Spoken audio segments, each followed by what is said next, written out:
कर्नाटकातलं हिजाब प्रकरण अजूनही गाजत आहे.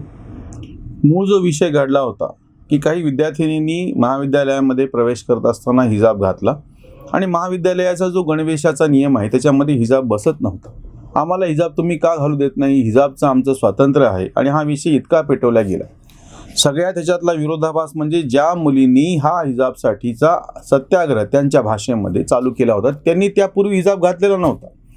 म्हणजे अचानक तुम्हाला डिसेंबर जानेवारी महिन्यामध्ये कर्नाटकातल्या त्या मुलींना असं का वाटलं की आता आपलं हिजाबशिवाय त्या महाविद्यालयामध्ये जाणं शक्य नाही. ते ठीक आहे. मग त्यांनी जेव्हा ह्याच्यामध्ये जो संघर्ष तयार झाला की शैक्षणिक संस्था असं म्हणते की आमच्याकडं कुठला गणवेश असावा हा पूर्णपणे आमचा अधिकार आहे, तो सगळ्यांना पाळावा लागेल. आणि आता ह्या मुली असं म्हणतात की आम्हाला हिजाब घालण्याचं स्वातंत्र्य पाहिजे. किती विरोधाभास आहे. हिजाब घालण्याचं स्वातंत्र्य म्हणजे आम्हाला बेड्यामध्ये ठेवा, आम्हाला बेड्यामध्ये राहायचं आहे, याचं आम्हाला स्वातंत्र्य पाहिजे आहे, असा तो विरोधाभास होता. ठीक आहे. कट्टरपंथीयांना तो विषय उचला वाटला, म्हणजे बरोबर त्याच्या विरोधामध्ये त्याचा फायदा घेण्यासाठी बाकीच्यांनी तो विषय दुसऱ्या पद्धतीने उचलला. असं करून ते प्रकरण वाढत गेलं. सगळ्याचं गंभीर वळण तेव्हा लागलं की हर्षा नावाच्या एका कार्यकर्त्याची हत्या झाली बजरंग दलाच्या या सगळ्या विषयामध्ये. आता तुम्ही एरवी नेहमी सतत असं ऐकलं असेल की हे जे पुरोगामी आहे, तथाकथित विचारवंत सगळे असं म्हणतात की आम्ही संविधान मानतो, बाबासाहेबांनी दिलेलं संविधान आम्हाला परमप्रिय आहे, भारतामध्ये कायद्याचं राज्य आहे, जे काही चालेल ते संविधानानुसार चालेल, भारतामध्ये लोकशाही आहे, लोकशाहीला मालक जे जे घटक आहेत त्यांच्या विरोधामध्ये आम्ही आहोत, आणि भाजप संघवाले कसे मनुस्मृतीप्रमाणे चालतात. ठीक आहे. आता ह्या प्रकरणामध्ये जेव्हा हा वाद तिथे सुटत नाही म्हटल्याच्या नंतर तिथल्या उच्च न्यायालयामध्ये हा वाद गेला आणि त्याच्यामध्ये ही मागणी करण्यात आली की आम्हाला हिजाबचं स्वातंत्र्य भेटलं पाहिजे. आता ह्याच्यातला जो मूळ दडवलेला विषय होता तो आधी लक्षात घ्या, जो आम्हाला नेहमी महत्त्वाचा वाटतोय की हिजाब हा हिजाब is essential part of Islam. तुम्ही इस्लामचे अनुयायी आहात याचं प्रतीक म्हणून तुम्ही हिजाब घातला पाहिजे असं आहे का? जसं तुम्ही नमाज पढली पाहिजे, हज यात्रा केली पाहिजे, जकात म्हणजे ते जे दान देतात ते दिलं पाहिजे, तसं हिजाब नेमकं कुठे बसतो याचं कुठलंही उत्तर आज तागायत या सगळ्यांना कट्टरपंथी जाऊ द्या, त्यांना समजून सांगण्यात बोलण्यात काही अर्थ नसतो, पण जे स्वतःला पुरोगामी म्हणतात ते पण देत नाहीयेत. सर्वोच्च न्यायालयाने आता त्याच्यामध्ये हे सगळा खटला त्याच्याकडे प्रलंबित आहे सध्या. यापूर्वी केरळच्या उच्च न्यायालयाने हा स्पष्टपणे निकाल दिलेला होता, हिजाब is not essential part of Islam.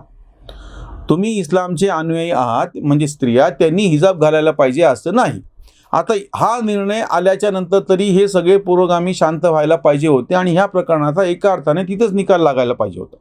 प्रत्यक्षामध्ये ज्यांना कोणाला हटवादीपणा करायचं ते वेगळे, पण त्याला पाठिंबा देणारा जो सगळा वर्ग होता त्यांनी हे स्पष्टपणे समोरून, जसं हुसेन दलवाई जे काँग्रेसचे ज्येष्ठ नेते आहेत त्यांनी मात्र स्पष्टपणे समोरून सांगितलेलं आहे की हिजाब ही महत्त्वाची गोष्ट नाही आहे, शिक्षण महत्त्वाचं आहे आणि हिजाब हा कधीच इस्लामचा अनिवार्य भाग नव्हता. त्यांचा तो व्हिडिओ पण आहे, तुम्ही सोशल मीडियावरती जरूर बघा.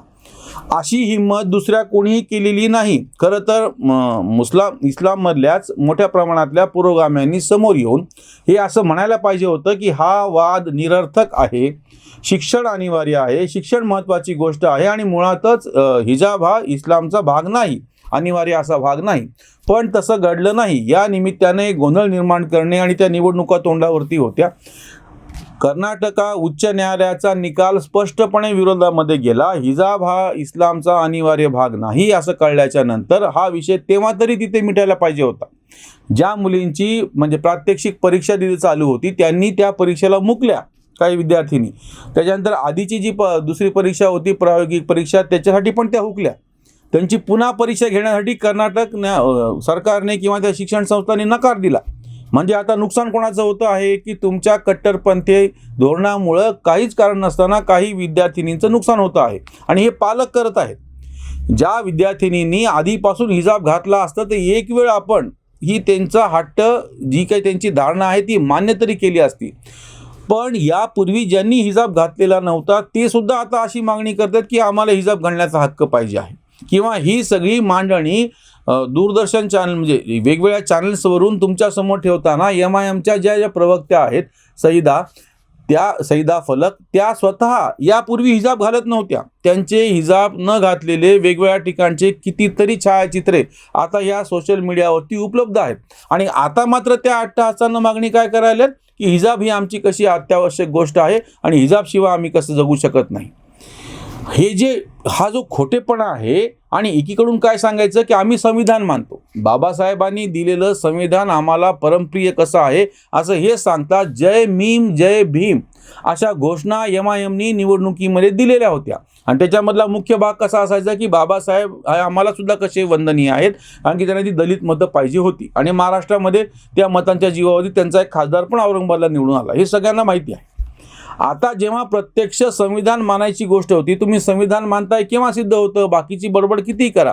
संविधानाने आखून दिलेल्या चौकटीमध्ये जेव्हा न्यायालय निर्णय देतं की हिजाब अनिवार्य नाही, मग तुम्ही मानणार की नाही. आता ती जी परीक्षा होती ह्या सगळ्या पुरोगाम्यांची, ह्या सगळ्या कट्टरपंथीयांची, ज्याच्यामध्ये ते सपशेल नापास झाले, उच्च न्यायालयाने निकाल दिल्याच्या नंतर आता हे काय म्हणतात की नाही आम्ही सर्वोच्च न्यायालयात जाऊ. त्याप्रमाणे ही याचिका सर्वोच्च न्यायालयामध्ये गेली. सध्या याचिका सर्वोच्च न्यायालयामध्ये प्रलंबित आहे. आता प्रश्न कसा निर्माण झाला की न्यायालयामध्ये समजा याच्यावरती जी काही सुनावणी आहे तिला उशीर लागतोय, निकाल उशिरा येणार आहे, मग मधल्या काळात काय करायचं. प्रश्न नेमका कुठं आला होता की प्रात्यक्षिक परीक्षा सुरू होत आहेत, त्याच्या आधी प्रयोगाच्या परीक्षा होत्या, मग ह्या ज्या परीक्षा आहेत त्या परीक्षांसाठी ह्या विद्यार्थ्यांनी कसं जायचं यांच्या दृष्टीनं. खरं तर वास्तविक ते असं म्हणायला पाहिजे होतं की तुम्ही आतापुरतं हिजाब घालू नका, पूर्वी पण तुम्ही हिजाब घालत नव्हता, आणि अजून सर्वोच्च न्यायालयाचा निकाल यायचा आहे. मधल्या काळामध्ये कर्नाटक उच्च न्यायालयाने पूर्णपणे आपल्या विरोधात निकाल दिलेला आहे. तेव्हा ज्या कुठल्या मुलीला शिक्षणप्रिय असेल तिने हिजाब न घालता जो काही त्या महाविद्यालयाचा गणवेश असेल तो घालून त्या ठिकाणी परीक्षा देणे भाग होतं, आणि सगळ्यांनी, पालकांनी, त्या समाजातल्या धोरणांनी, या सगळ्यांनी मिळून त्या मुलींना हे समजून सांगायला पाहिजे होतं. वास्तविक पाहता हे यापूर्वी पण त्या मुली हिजाबच्या शिवाय त्या ठिकाणी जात होत्या. मग हा जो हट्ट आहे, ठरून केलेली गोष्ट आहे, किंवा भडकवायचा विषय म्हणूनच केलेली गोष्ट आहे. मग यांनी काय केलं की सर्वोच्च न्यायालयामध्ये पुन्हा एक अर्ज असा केला की तातडीनं आम्हाला निकाल उशिरा लागत असेल तर आत्ताची हिजाबची परवानगी द्या, आणि आम्हाला हिजाब घालूनच परीक्षा द्यायची आहे. आता हा हट्ट लक्षात घ्या. म्हणजे एकीकडे संविधान बचाव आंदोलन करणारे कोण होते, मनुस्मृतीला विरोध करणारे कोण होते, किंवा मनुस्मृती भाजपवालेच कसे पाळतात, संघवाले कसे पाळतात म्हणून उरबडवेपणा करणारे आता प्रत्यक्षात एका अर्थाने शरीयतचा नको तो भाग उचलून त्याच्यातही प्रत्यक्ष अर्थ हिजाब असा निघतच नाही, आणि त्याप्रमाणे आम्हाला वागायचं आहे असं म्हणतात. हा किती मोठा विरोधाभास आहे. कर्नाटक उच्च न्यायालयाच्या निकालानंतर शांतपणे तो निकाल मान्य करून तुम्ही त्या शैक्षणिक परिसरामध्ये हिजाब बंदी जी आहे ती पाळायला पाहिजे होती.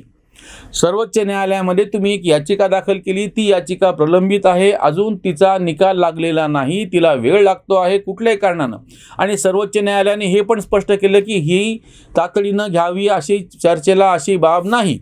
दुसरी गोष्ट, तुम्ही ह्याचा इश्यू करू नका, तुम्ही याचं राजकारण करू नका, हा अस्मितेचा विषय असू शकत नाही. जुने जे नियम आहेत त्याप्रमाणे तुम्हाला पालन करावं लागेल. तेव्हा तुम्ही आता आमच्या पुढं जो हा अर्ज केलेला आहे तो आम्ही बाद करतो आहोत. नियमाप्रमाणे जेव्हा केव्हा वेळ येईल तेव्हा याचा निकाल लागेल, पण तोपर्यंत तुम्हाला, ही महत्त्वाची गोष्ट आहे, शैक्षणिक त्या संस्थांच्या नियमाप्रमाणेच गणवेश घालावा लागेल आणि त्याप्रमाणेच परीक्षा द्यावी लागेल. आता जी इथं मधल्या काळात कसोटी लागते आहे की उच्च न्यायालयाचा निकाल आलेला आहे, सर्वोच्च न्यायालयाचा निकाल येणार आहे, मधल्या काळामध्ये प्रत्यक्ष 10वी-12वीची परीक्षा होते आहे. या काळामध्ये जर आम्हाला हिजाब घालता नाही आला तर आम्ही परीक्षा देणार नाही, हा आडमुठपणा कशामुळे? जर तुम्ही यापूर्वी सुद्धा हिजाबच्या शिवाय वावरत होता, यापूर्वी सुद्धा कित्येक शिक्षण संस्थांमध्ये हिजाब हा विषय चर्चेला आलेला नव्हता, कितीतरी विद्यार्थिनी इस्लामच्या या सगळ्या ह्याच्यातून शिकून बाहेर पडलेले आहेत, मग तुम्हाला नेमकं आता असं काय घडलं की नेमकं याच काळामध्ये आडमुठपणा करायचा आहे? ह्याच्यातलं ह्यासाठी आपण ही चर्चा करतो आहोत की एरवी संविधान पाहिजे आहे असं म्हणायचं, एरवी तुम्हाला लोकशाहीची तुम्ही गुणगान घ्यायचे, एरवी तुम्ही जे काही चालू आहे ते कायद्याप्रमाणे चाललं असं म्हणायचं, आणि प्रत्यक्षामध्ये जेव्हा हा कायदा तुमच्या विरोधामध्ये निकाल देतो तेव्हा तुम्ही लगेच क्षणात पलटता. म्हणजे बरं असं पण नाही की उद्या समजा सर्वोच्च न्यायालयाने हा निर्णय कायम ठेवला आणि सांगितलं की हिजाब काही अनिवार्य भाग नाही, त्याच्यामुळे हिजाब बंदी राहील, जो काही गणवेश असेल तो घालावा लागेल. मला खात्री आहे की या राम मंदिरच्या प्रमाणे हे सगळे कट्टरपंथी परत आरडाओरडा करतील की आम्हाला हे निकालच मंजूर नाही. ओबीसी म्हटलेले हम भूल नाही सकते वो बाबरी मस्जिद को. सर्वोच्च न्यायालयाचा निकाल आल्याच्या नंतर सुद्धा यांनी केलेले हे अभद्र अशी टिप्पणी आहे. आताही कंटेम्प्ट ऑफ कोर्टमध्ये मद्रासचा एक जण तुरुंगात गेलेला आहे ह्याच हिजाबच्या प्रकरणामध्ये की आम्ही सर्वोच्च न्यायालयाला मानणार नाहीत. यापूर्वी सुद्धा, म्हणून म्हटलं मी राम मंदिरचा उल्लेख केला की हा निकाल आम्हाला मंजूर नाही, CAAचा निकाल मंजूर नाही. प्रत्येक प्रश्नांच्या बाबतीत, ट्रिपल तलाकच्या बाबतीमध्ये सुद्धा असंच झालेलं होतं. बाटला हाऊस एन्काउंटरमध्ये जे आहे फेक एन्काउंटर आहे असा निकाल दिलाय, म्हणजे असं जेव्हा ह्यांनी याचिका दाखल केली होती ती सर्वोच्च न्यायालयाने फेटाळली. जे मारले गेले ते दहशतवादीच होते, तरीही त्यांच्यासाठी काँग्रेसचे डोळे पाणावलेले असतात, कारण की ते निरागस मासूम असे अल्पसंख्याक तरुण होते वगैरे वगैरे. म्हणजे एकीकडून फक्त असं म्हणायचं की संविधान बचाव, एकीकडून फक्त असं म्हणायचं की आम्ही कायदा मानतो, लोकशाही मानतो, पण प्रत्यक्षामध्ये जर निकाल विरोधात गेला तर हे ह्या सगळ्या लोकशाहीच्या जे 4 स्तंभ आहेत त्यांच्यावरती लात मारायला कमी करत नाहीत. सर्वोच्च न्यायालयाने तात्पुरतं जो काही दिलासा देण्यास नकार दिलेला आहे, हिजाब बंदी राहणारच आहे शैक्षणिक संस्थांमध्ये, हे देऊन ह्या हिजाबचा रुबाब उतरवलेला आहे. आणि जे कोणी स्वतःला संविधानवादी म्हणून घेतात त्यांनी आता स्पष्टपणे पुढे येऊन, हुसेन दलवाईंनी ज्याप्रमाणे धैर्य दाखवलं आणि समोर येऊन स्पष्टपणे हिजाबला नकार दिलेला आहे, तसं सगळ्या इतर सुद्धा मुस्लिमातल्या पुरोगाम्यांनी समोर यायला पाहिजे. इथेच थांबूयात. धन्यवाद.